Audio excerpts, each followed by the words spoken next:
వృషభ రాశిలో ఏ నక్షత్రాలు వస్తాయి అనగా కృతికా నక్షత్రంలోని 2, 3, 4 పాదాలు, రోహిణి నక్షత్రంలోని 4 పాదాలు, మృగశిర నక్షత్రంలోని 1, 2 పాదములు కలిపితే వృషభ రాశి. రాశాధిపతి శుక్ర భగవానుడు. వీరికి 2వ స్థానంలో గురువు చాలా యోగదాయకంగా ఉన్నారు.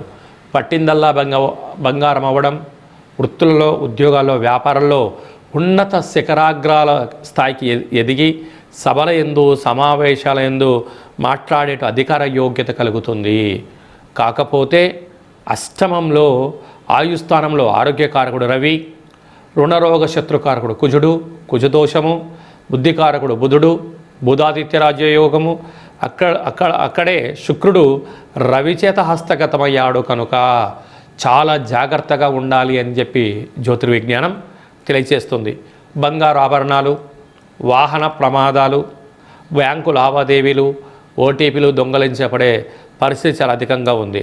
కనుక ఇలాంటి కాల సమయంలో మౌనం, ధ్యానం, దీక్ష, ఏకాగ్రత, కాళభైరవ స్మరణ శక్తి కలిగితే శ్రీ రమా సహిత సత్యనారాయణ స్వామి వ్రతము, వెంకటేశ్వర స్వామి యొక్క దర్శనంతో గ్రహదోషం తొలగించుకొని ఐశ్వర్యం కలుగుతారని చెప్పి గమనించాలి. అలాగనే ఈ యొక్క హోటల్ వ్యాపారస్తులు, ఆహార ఉత్పత్తులు, పచ్చళ్ళు, నిల్వ వ్యాపారస్తులు, ఎక్స్పోర్ట్స్ ఇంపోర్ట్స్ బిజినెస్ చేసేవారు, నీటి ఆహారాలు, విశేషంగా వీరు విదేశాలకు సప్లై చేసే వారందరికీ చాలా బంగారు భవిష్యత్తులు ఉండబోతున్నాయి.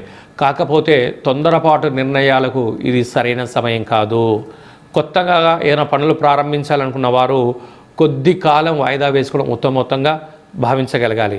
కనుక ఈ పూర్ణిమ తిథి యందున దూర, వాయు, జల ప్రయాణాలు పెట్టుకోవద్దు.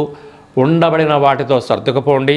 తన కోపమే తన శత్రువు అన్నట్లుగా కాకుండా తన శాంతమే తనకు రక్ష అన్న స్థితిగతిని మీరు ఎప్పుడైతే ఏర్పాటు చేసుకుంటారో మీకు అంతా శుభం, జయం, లాభం కలుగుతుందని చెప్పి గమనించాలి.